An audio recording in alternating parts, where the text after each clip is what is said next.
자, 오늘 선약 8번째 시간입니다. 여리고 공격 작전이라는 제목으로 말씀의 은혜를 나누겠습니다.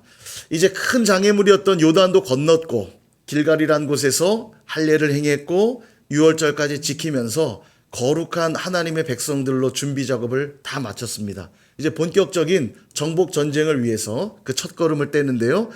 첫 번째 전쟁하게 될 성인 여리고를 향해서 나아가게 됩니다. 그런데요, 여리고 정복을 위한 하나님의 명령이 아주 독특합니다. 사진을 한번 보여주시면, 자, 가운데가 여리고성이 이렇게 있고요. 저 주변을 매일 한 번씩 돌라는 거예요.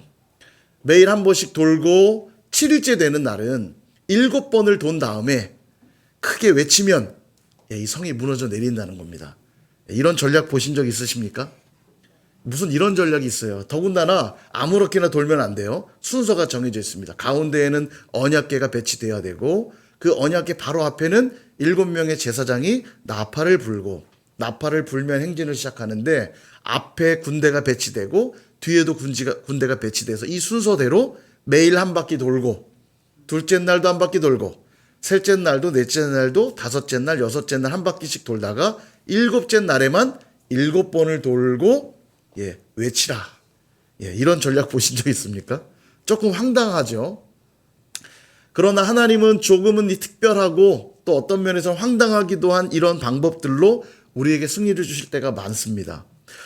대표적으로 출애굽기 17장에 가보면 아말렉과 전쟁할 때 여호수아가 선봉에 나가 싸우거든요. 그런데 여호수아가 잘 싸워 승리하는 게 아니라 모세가 저 높은 산에서 손을 들고 기도하면 이기고 팔이 너무 아파서 잠시 손을 내리면 지고 손을 또 들면 이기고 안 되겠다. 아론과 훌이 옆에 붙어서 그 손을 들고 같이 중보하니까 승리하게 되잖아요. 이 승리의 비결은 손을 드느냐 안 드느냐. 독특하죠. 하나님의 승리 솔루션이 독특합니다. 또 기드온과 300용사도 그래요. 미디안의 동방 연합군이 12만 5천 명의 대군이 쳐들어왔어요. 그런데 하나님이 싸우겠다고 하는 사람을 다 끌어 모아도 싸우기 쉽지 않은데 300명만 모읍니다. 300명으로 어떻게 12만 5천을 이겨요. 그런데 그 300명도 잘 길러진 용사들 막 칼을 들고 나가는 게 아니라 뭘 듭니까? 나팔과 빈 항아리와 횃불 이런 무기 보신 적 있어요? 그거 들고 나가 싸우라는 거예요. 독특하죠? 하나님의 승리 솔루션은 늘 독특합니다. 그렇다면 왜 하나님은 이런 독특한 방법으로 싸우게 하실까? 그 이유는 승리가 사람에게 있지 않고 하나님께 있다라는 걸 분명하게 하시기 위해서입니다. 그리고 하나님이 명령할 때 이 황당한 명령이 이래도 하나님이 싸울 걸 믿고 순종하는 자들만 승리를 경험하는 거예요. 말하자면 순종한 자만 하나님이 행하신 거구나를 알게 되는 거죠. 하나님은 기드온과 300용사 없어도요 12만 5천 박살내실 수 있거든요. 그런데 왜 기드온과 300용사를 부르셨냐? 그들이 순종함으로써 하나님이 하셨다는 걸 알게 하시려고 하는 거예요. 그냥 이루어져 보세요. 우연히 죽었나 보다. 우연히 해결됐나 보다. 이럴 거 아니에요. 하나님이 분명히 행하셨는데. 그러니까 사람의 방법이 아니라 하나님의 독특한 방법들로 순종하게 하심으로 승리를 누리게 하신다는 거예요. 그러므로 여러분 이해하기 어렵더라도 최고의 전략가시오 위대한 장수이신 하나님 말씀을 그대로 믿고 순종하여서 승리하시는 저와 여러분 다 되시기를 주님의 이름으로 축원드립니다. 자, 그럼 이제 승리를 위해서 이 여리고 공격 작전을 살펴봐야겠죠. 1절을 보니까 이렇게 시작합니다. 이스라엘 자손들로 말미암아 여리고는 굳게 닫혔고 출입하는 자가 없더라. 여러분 고고학적으로도 밝혀진 사실인데요. 1800년대에 고고학자가 그 지역을 이렇게 탐색하다가 고고학적 유적들을 발견합니다. 고대에 여기가 여리고였다라는 것들을 밝혀냈는데 이 여리고성은 지구상에서 가장 오래된 성곽 도시 중에 하나입니다. 문명이 상당히 발달한 걸로 알려져 있고요. 아주 강력한 철옹성으로 그렇게 알려져 있는데요. 사진들 좀 보여드리면 실제 다 무너졌기 때문에 실제 사진 같은 거 있을 리도 없죠. 조감도인데 고대의 여리고 상상도입니다.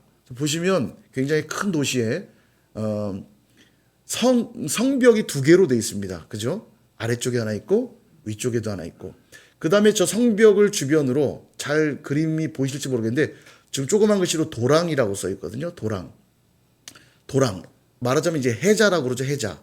도랑 물이 흐르도록 해가지고 많은 군사들이 한 번에 성벽으로 달려들지 못하게 하려고 일반적으로 그 성 주변엔 도랑을 만들어 놓거든요. 해자라고 하는데 해자도 있던 걸로 보여지고. 자, 다음 사진 보여드리면 이제 성벽이 이렇게 돼 있습니다. 이중 성벽으로 돼 있는데 먼저 바깥쪽에 세워진 외벽은 바닥 쪽에 좀 약간 연두빛 나는 무슨 돌이 있죠. 옹벽인데 저 옹벽 위에다가 벽돌을 쌓아서 외벽을 만든 거예요. 높이는 대략 한 10m 정도 됐을 걸로 보입니다. 무지 높은 높이입니다. 10m면 글쎄 몇 층쯤 될까요? 한 3층 높이쯤 될까요? 굉장히 높죠. 그러니까 웬만한 사람이 저기 성벽을 타고 오르기는 어렵습니다. 자, 거기다가 그 외벽의 너비를 보면 1.5에서 넓게는 3.4m까지 돼요. 그래서 이제 어떤 학자들은 저기가 마차가 2대 정도가 다닐 정도의 폭이라고 얘기하거든요. 그러니까 저기 군사가 한두 명 간신히 서서 지키는 게 아니라요. 마차를 타고 다녀도 될 만큼 넓은 공간에 군사가 밀집했으면 얼마나 많은 군사가 지킬 수 있겠습니까? 그죠? 강력한 거예요. 혹여라도 저 외벽이 무너진다 해도 안쪽에 내벽이 또 있어요. 그러니까 여리고는 굉장히 강력한 철옹성입니다. 그 사이에 집들이 막 있죠? 아마도 기생 라합이 저기 어디쯤 살았을 겁니다. 그러니까 이제 정탐꾼들이 그때 당시에 문이 열린 주막 정도 되겠죠. 기생이 운영하는 그 라합이 운영하는 곳에 들어가서 여관에 들어가서 묵다가 걸린 거 아닙니까? 저기서 걸린 거죠. 그러니까 여리고는 굉장히 강력한 철옹성입니다. 그런데 그 자체로도 철옹성인데 아까 1절에 뭐라고 되어 있냐면 여리고는 굳게 닫혔고 출입하는 자가 없었다. 완전히 문을 걸어 잠궜다는 얘기는 지금 이 여리고에는 어느 누구도 개미 새끼 한 마리도 들어갈 수 없다. 그 얘기하고 있는 거예요. 그 자체로도 철옹성인데 완전히 문을 걸어 잠궜으니 어느 누구도 들어갈 수 없다. 이 말입니다. 여러분 이 성을 중심으로 싸울 때 공격하는 자들에게는 공성전이라고 그러고요. 성을 공격하는 거니까 공성전. 그 다음 성을 지키는 이들은 성을 지킨다 해서 수성전 이렇게 말하거든요. 공성전, 수성전에 저는 반드시 공성전을 펼치는 이들이 10배 정도의 전력이 더 필요합니다. 왜냐하면 방어하는 사람은 수월하잖아요. 성벽이 있고 성벽 위에서 화살을 쏘든 돌을 던지든 사다리를 짚고 올라오려면 사다리 밀어버리면 되고. 그러니까 수성전이 훨씬 유리하죠. 대략 군사 전문가에 의하면 10배 이상의 전력이 더 필요하다는 거예요. 그러니까 이 전쟁은 무조건 어려운 전쟁이에요. 여리고를 점령할 가능성은 희박하다. 기본적인 철옹성에 완전히 걸어 잠궜고 더군다나 이 공성전이기 때문에 쳐들어가서 점령할 가능성은 제로다. 어렵다. 그 얘기를 하고 있는 겁니다. 1절 말씀이요. 하필이면 왜 이 첫 번째 전쟁을 이 강력한 철옹성인 여리고에서 시작하게 하셨을까? 그 이유는 여리고는 가나안으로 들어가는 교두보이기도 하고요. 철옹성이긴 해도 이 성을 무너뜨리지 않고 다음 성으로 넘어가면 자칫하면 앞뒤로 둘러싸일 수 있기 때문에 반드시 여리고를 무너뜨리고 가야 점령해 나갈 수 있는 거예요. 다시 말하면 여리고는 아무리 어려워도 반드시 돌파해야 되는 성이라는 얘기입니다.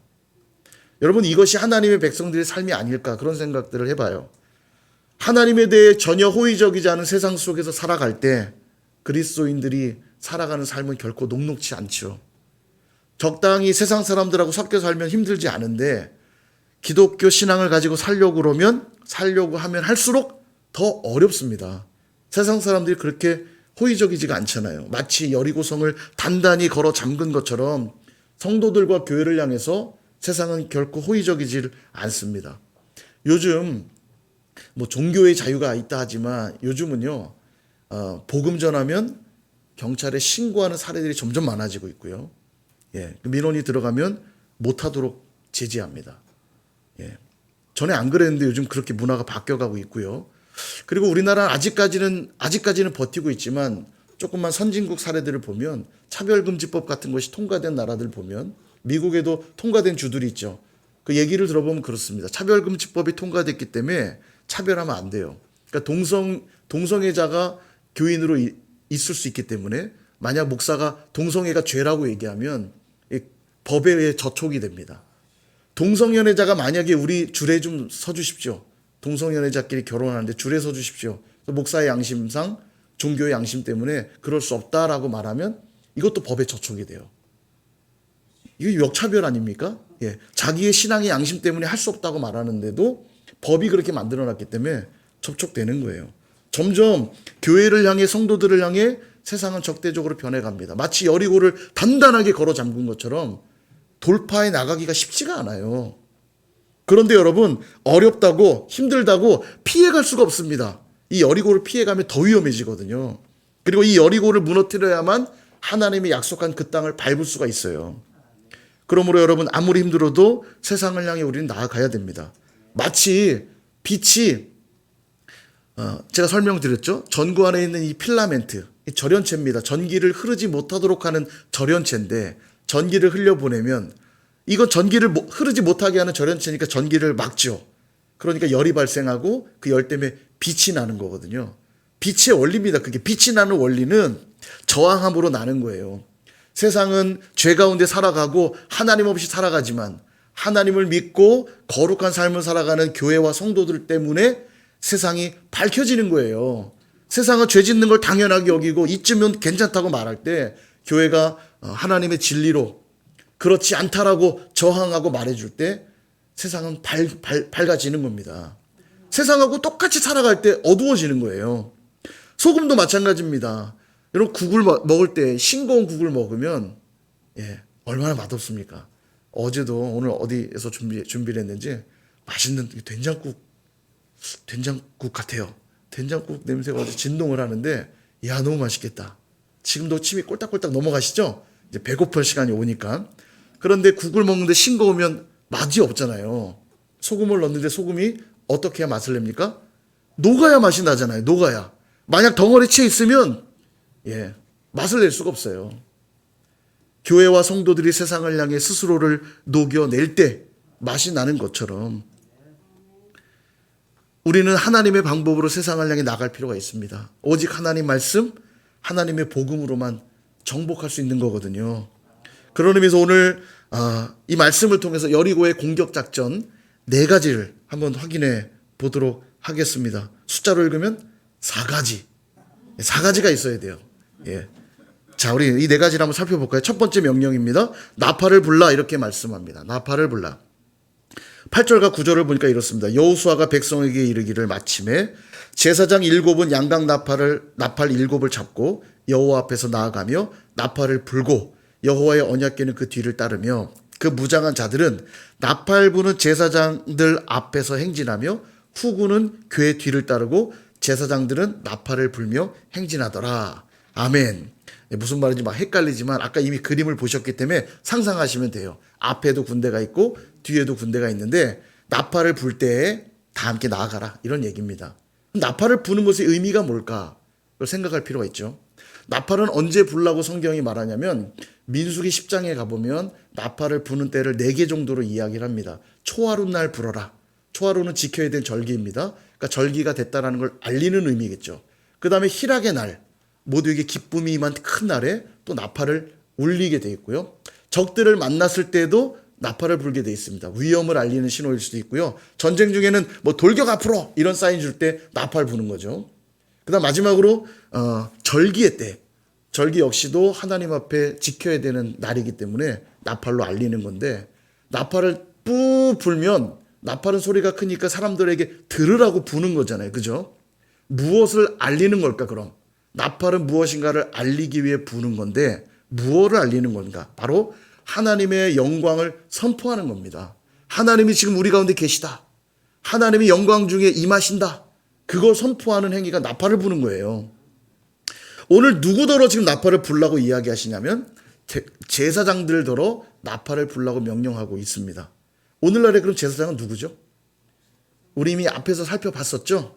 제사장은 베드로전서 2장 9절에 나오듯이 예수 그리스도를 믿게 된 저와 여러분이 왕 같은 제사장이라 그렇게 말씀했잖아요. 목사가 제사장 아닙니다. 예수 그리스도를 믿는 저와 여러분 모두는 왕 같은 제사장이라고 성경은 말하고 있어요. 그러므로 오늘 나팔은 누가 불어야 합니까?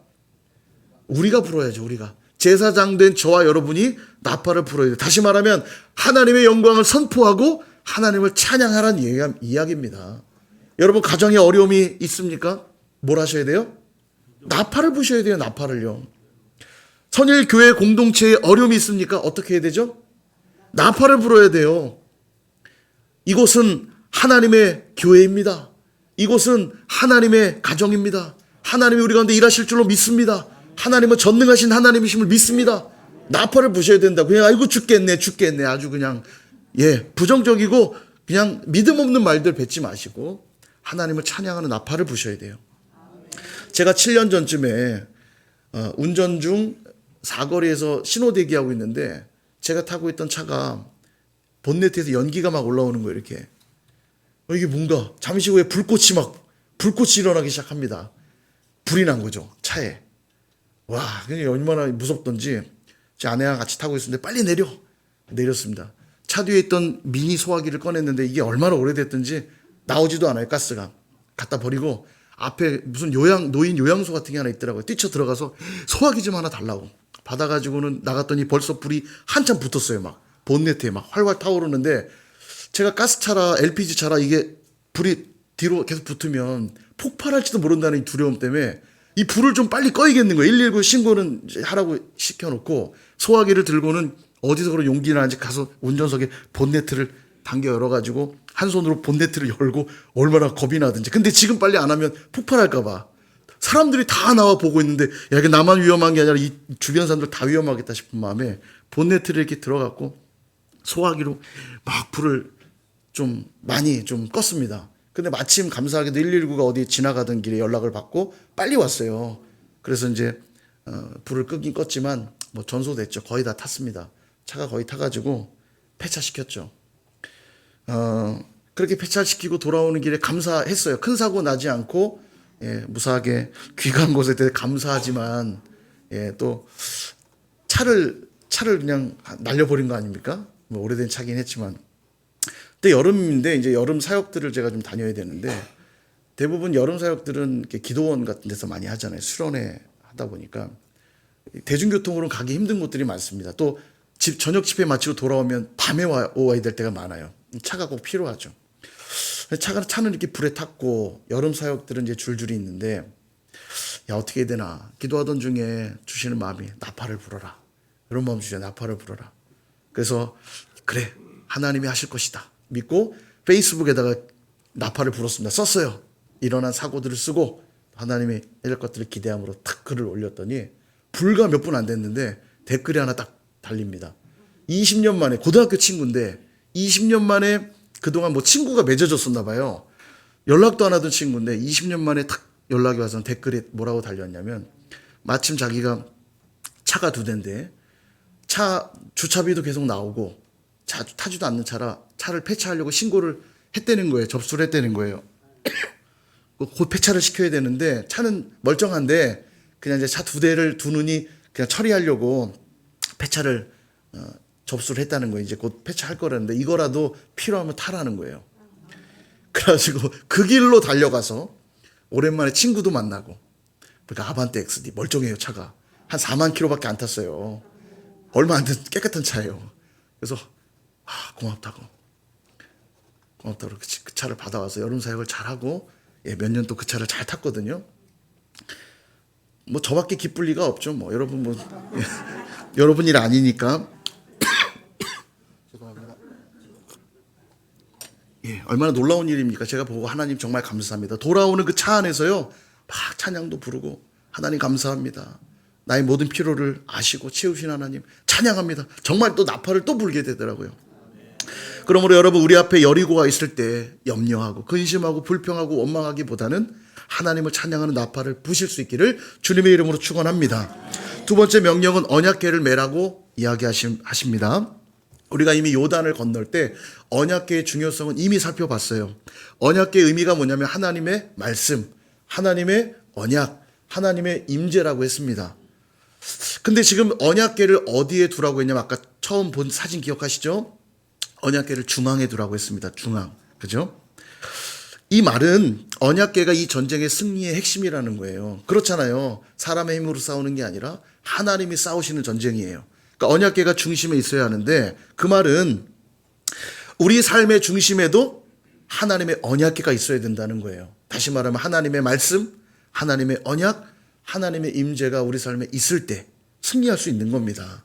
마치 물고기는 물에 있을 때 살아갈 수 있는 것처럼 아무리 세상이 좋아 보인다고 물고기가 바깥으로 나오면 끝나는 겁니다. 요단강 건너는 거죠. 그죠?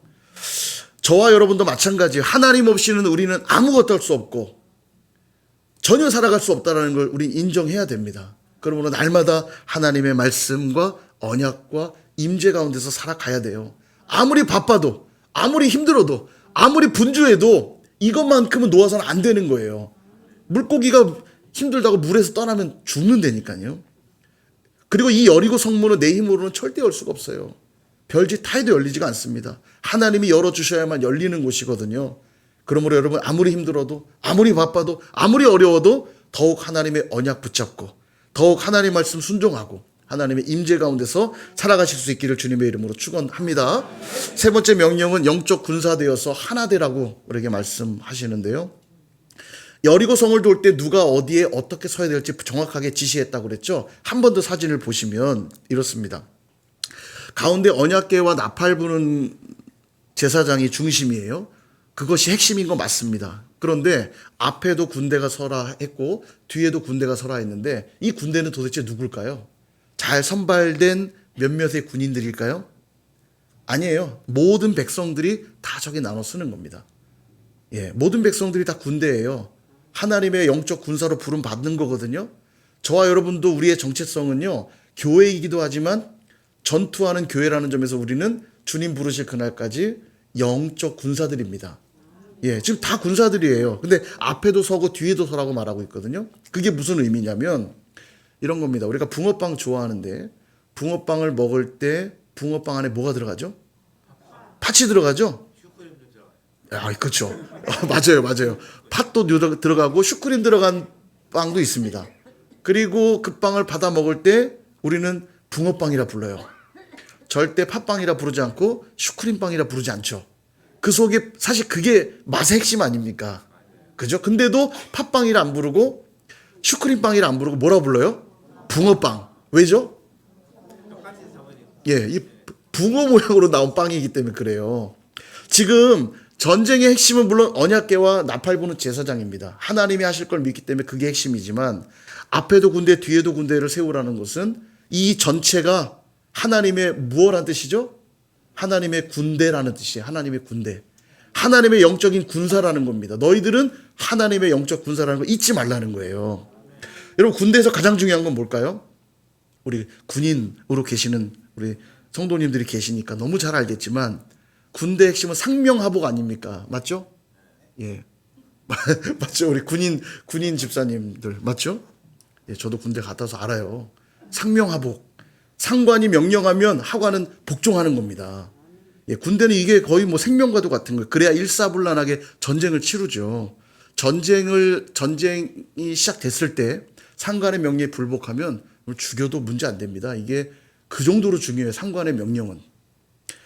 군대에서의 상명하복은 목숨과 같은 것입니다. 너무너무 중요한 거예요. 내 생각이 아닌 것 같은데 싫은데요? 이런 거 없어요. 명령이 내려지면 내 생각과 달라도 따라야만 됩니다. 그래야 전쟁을 승리로 이끌 수 있는 거죠.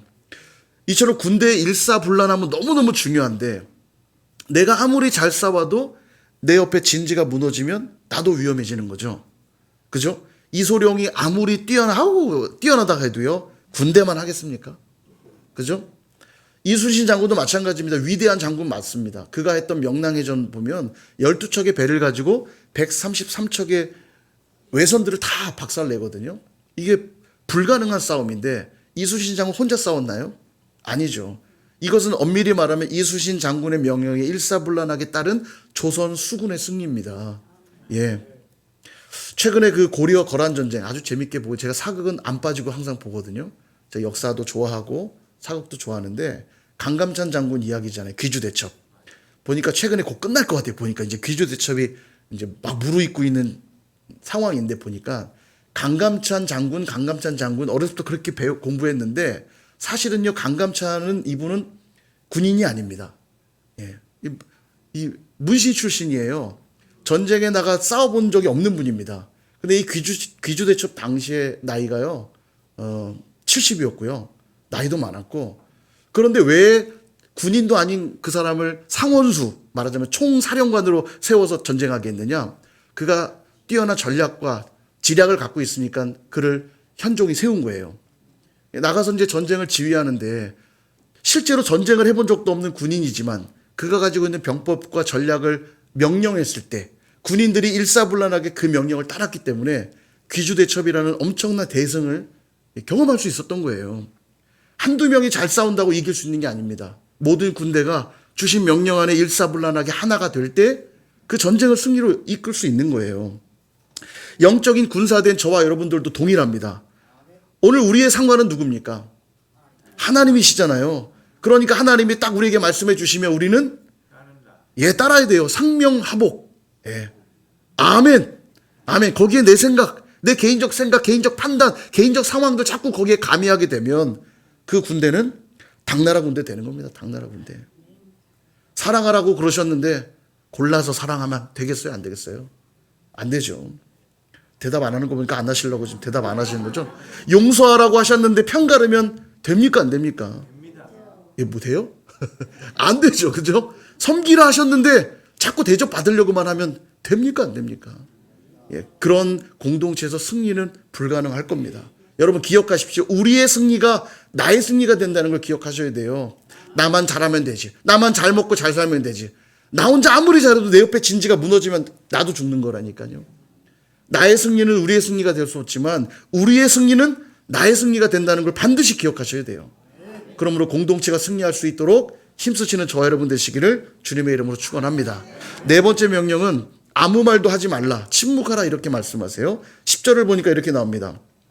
여호수아가 백성에게 명령하여 이르되 너희는 외치지 말며 너희 음성을 들리게 하지 말며 너희 입에서 아무 말도 내지 말라.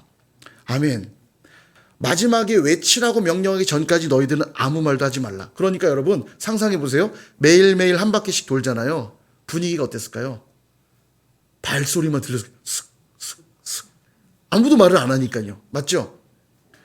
슥, 슥, 슥, 촉, 촉, 촉. 뭐 이런 소리만 나지 않았겠어요? 또 들린 게 있었다면 아마 나팔 소리가 들렸을 겁니다. 이 나팔 소리 굉장히 중요합니다. 나팔 소리가 들려야 행진하니까요. 그죠? 왜 아무 말도 하지 않는 게 필승 전략일까? 여러분 기억하실 겁니다. 또 40년 전으로 가야 돼요. 가데스 바네아라고 하는 곳에서 12명의 정탐꾼을 뽑아서 가나안 땅을 정탐하게 했습니다. 정탐하고 돌아왔는데 10명의 정탐꾼이 어떻게 했어요? 부정적인 보고를 하죠. 부정적인 보고를 하자 그 말을 들은 백성들이 사실은 기대감에 가득 찼어요. 이제 드디어 우리 약속의 땅에 가는 건가? 기대감에 가득 차고 정탐꾼들을 기다렸는데 돌아와서 그들이 하는 보고를 들은 백성들이 그들의 말을 듣고는 원망하기 시작합니다. 믿음을 다 잃어버려요. 그리고 그 일로 너희들은 전부 광야에서 죽게 될 것이다. 약속의 땅을 밟지 못할 것이다. 말 때문에 망한 사건입니다. 말 때문에. 말은 여러분 그만큼 무서운 겁니다. 보세요 여러분 작은 씨앗이 있어요. 이 씨앗 때문에 나무가 자라기도 하고 꽃이 피기도 하고 작은 씨앗이지만 여러분 볼 때 별 볼 일 없죠. 이 작은 게 뭔가? 조그만 씨앗. 근데 이 씨앗 안에 뭐가 들어있냐면 생명이 들어있어요. 아무리 작다고 별 볼 일 없다고 별거 아닌 게 아닙니다. 이게 심겨지면 큰 나무도 되고 생명이 자라는 거예요. 우리의 말도 그렇습니다. 여러분 말이 툭툭 던진다고 별거 아닌 게 아니에요. 그냥 오늘 내뱉었으니까 끝나는 문제가 아니라고. 이 말에는 생명이 들어있어요. 내가 오늘 어떤 말을 하느냐에 따라 살리기도 하는 것이고 죽이기도 하는 것입니다. 문제는 뭐냐면 정제되지 않은 대부분의 말은 부정적으로 흐르기가 쉽다라는 게 문제예요. 아마 이들을 그대로 뒀다면 이런 일이 벌어졌겠죠. 출발을 합니다. 첫째 날. 야, 성을 돌긴 도는데 이거 뭐 아무 일도 안 벌어지네. 야, 이러다 갑자기 여리고 군사들 확 뛰쳐나오면 끝장나는 거 아니야? 그때 다음 날. 야, 여리고 군사들이 뭐 뛰쳐나온다는 소문이 있어. 이러다 우리 몰살 당하는 거 아니야? 셋째 날. 야, 여리고 백성이 뛰쳐나와서 우리를 몰살시킨다는 소문이 있어. 우리 이러다 끝나는 거 아니야? 점점점 부정적인 말에 살이 붙고 살이 붙고 살이 붙으면 하나님을 믿는 믿음이 온데간데 없어진다니까요. 이 명령대로만 가면 승리한다고 분명히 말했는데도 자기들 말을 하기 시작하니까 살이 붙고 살이 붙고 살이 붙고. 제가 예전에 아내와 이제 교제를 할지 말지 기도하고 있는데 참 희한해요. 누군가의 추정은 사실이 아니면 문제없는데 그게 사실이면 이상한 방향으로 흐릅니다. 뭐 누군가 얘기했는지 오늘 누구한테 전화가 왔어요. 오빠 이만저만 저만 이만 누구랑 이렇게 뭐 교제해? 뭐 결혼한다는 소문이 있더라? 이렇게 하는 거예요. 교제도 안 했는데 결혼한다는 소문이 있어요. 근데 저는 하나도 놀라지 않았습니다. 그럴 수 있거든요. 이게 어떻게 시작되는 거냐면 저 두 사람 사귀는 거 아니야? 그럼 그 다음 들은 사람은요 자기 살 딱 보태서 사귄다며? 이렇게 돼요. 그러면 그 사람이 야 저러다 결혼하는 거 아니야? 그러면 그 다음 들은 사람은 뭐 결혼한다며? 야 어디 숨겨놓은 애가 있는 거 아니야? 그러면 그 다음에 숨겨놓은 애가 있다며? 교제도 시작 안 했는데 숨겨놓은 애가 있다니까요. 말이 이 정도로 무섭습니다. 기억하십시오 여러분. 말은 객관적인 말이란 전혀 없어요. 말은 반드시 주관적입니다. 왜냐하면 들을 때도 자기의 생각과 경험과 느낌을 가미해 듣고요. 말할 때도 자기가 이해한 걸 가지고 말하기 때문에 말은 절대 객관적이지 않습니다. 말은 그래서 어떤 의도를 갖고 말하느냐가 굉장히 중요해요. 똑같은 말도 톤에 따라 부정적인 말도 되고 긍정적인 말도 돼요. 밥 먹었어? 이거는 밥 먹은 걸 걱정하는 말이라면 밥 먹었냐? 밥 먹는 게 짜증난단 말이에요. 이러면요. 먹든지 말든지. 그죠? 톤에 따라 달라지는 겁니다. 근데 어떻게 객관적일 수 있겠어요? 하나님 그걸 아시고요. 40년 전에 말 때문에 실패했던 그들의 삶을 알기 때문에 명령하시는 겁니다. 아무 말도 하지 말라. 여리고를 무너뜨리기 위해서 우리는 말을 조심해야 됩니다. 침묵하라고 말씀하는 건 무슨 뜻이냐면 하나님만 말씀하시게 하라는 거예요. 너희들의 말을 그치고 하나님만 말씀하게 하라. 더 정확하게 하나님의 말씀을 듣기 위해서 조용히 하라는 거예요. 귀 기울이라는 거예요. 엘리야가 그랬어요. 엘리야가 하나님이 호렙산으로 데려가서는 불 가운데 근데 하나님이 계시질 않아요. 지진 가운데 하나님이 계시지가 않아요. 큰 바람 가운데 하나님 계시지가 않는 거예요. 불과 바람과 지진은 하나님의 전능하심을 보여주는 자연 현상들이거든요. 하나님이 계신 줄 알았는데 아무리 봐도 없어요. 근데 잠시 후에 세미한 소리가 들립니다. 그리고 거기서 하나님을 만나요. 여러분 그렇습니다. 우리가 하나님이 크게 말씀하시는 게 아니라 우리 가운데 세미한 소리로 찾아오셔서 말씀하실 때가 있어요. 근데 내가 자꾸 떠들고 내 생각을 자꾸 펼치고 나의 무엇인가를 자꾸 끌어가면 하나님의 그 세미한 음성을 들을 수가 없거든요. 그러니까 여리고가 너희들 앞에 있거든. 잠잠하여 하나님의 음성에 귀를 기울이라는 거예요. 왜냐하면 그 말씀에 따라가야만 승리하니까. 말씀을 정리합니다. 사랑하는 여러분, 우리가 열심히 신앙생활을 해도 우리 앞에 여리고는 있습니다. 하나님 말씀 따라 살아가도 여리고를 만난다니까요. 왜냐하면 그 여리고를 통과해야만 하나님이 약속한 것들을 비로소 누릴 수 있기 때문입니다. 그러므로 여리고를 만나면 오늘의 이 필승 전략을 기억하셔야 돼요. 첫 번째, 나팔을 부셔야 됩니다. 하나님 영광 선포하세요. 기대하시면서 하나님을 찬양하십시오. 두 번째, 언약궤를 매라고 그랬어요. 행진의 중심에 언약궤가 있었던 것처럼 우리 삶의 중심에 하나님의 말씀, 하나님의 언약, 하나님의 임재를 하나님 임재 가운데 있을 때 우리는 승리할 수 있습니다. 주님과 동행하셔야 돼요. 세 번째, 영적 군사로서 하나 되라고 했습니다. 군대는 명령에 살고 명령에 죽는 집단이에요.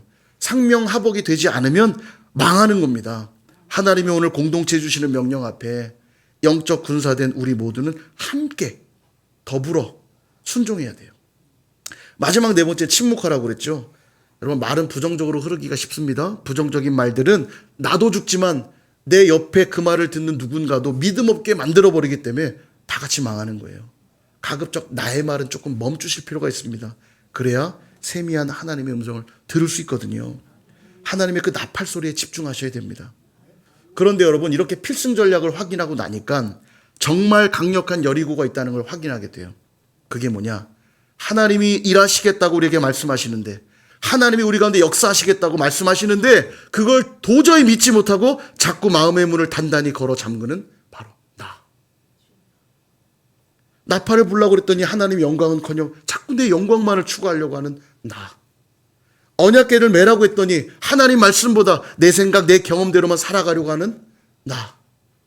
영적 군사되어서 일사불란하게 하나 되라고 그랬는데 옆지체 돌아보지도 않고 오직 이기적인 태도로 일관하면서 누군가를 용서하지도 못하고 이해하지도 못하고 미움과 원망과 불평으로 가득한 나. 침묵하고 하나님만 말씀하시도록 해야 되는데 끊임없이 내 말만 늘어놓고 있는 나. 여러분 이거야말로 우리가 반드시 무너뜨려야 될 우리의 여리고가 아닐까요? 하나님이 주인 되셔야만 우리는 승리할 수 있는데 도리어 하나님이 주인 되셔서 나를 이렇게 저렇게 흔들어 놓을까 봐 노심초사하고 있다면 이거야말로 가장 견고한 우리의 여리고가 아닐 수 없을 것입니다. 반드시 기억하십시오. 여리고를 더욱 단단히 잠그면 잠글수록 그 성은 하나님에 의해 철저하게 박살나고 불태워진다는 사실입니다. 버텨보십시오. 한번 어떻게 되나. 여러분, 여리고에서 다 망할 때 살아남은 사람이 하나 있었어요. 누구게요? 라합이잖아요. 라합. 모두가 단단히 문을 걸어 잠글 때 하나님을 향해 그 문을 활짝 열었던 라합만 살아남는 겁니다. 예. 그러므로 우리의 완고한 생각들, 돌처럼 굳어진 딱딱한 우리의 마음 문을 믿음으로 활짝 여실 수 있기를 주님의 이름으로 축원합니다. 그리고 이번 한 주도 오늘 주신 이 네 가지의 말씀 기억하면서 승리의 계가를 부르시는 저와 여러분 다 되시기를 주님의 이름으로 축원합니다.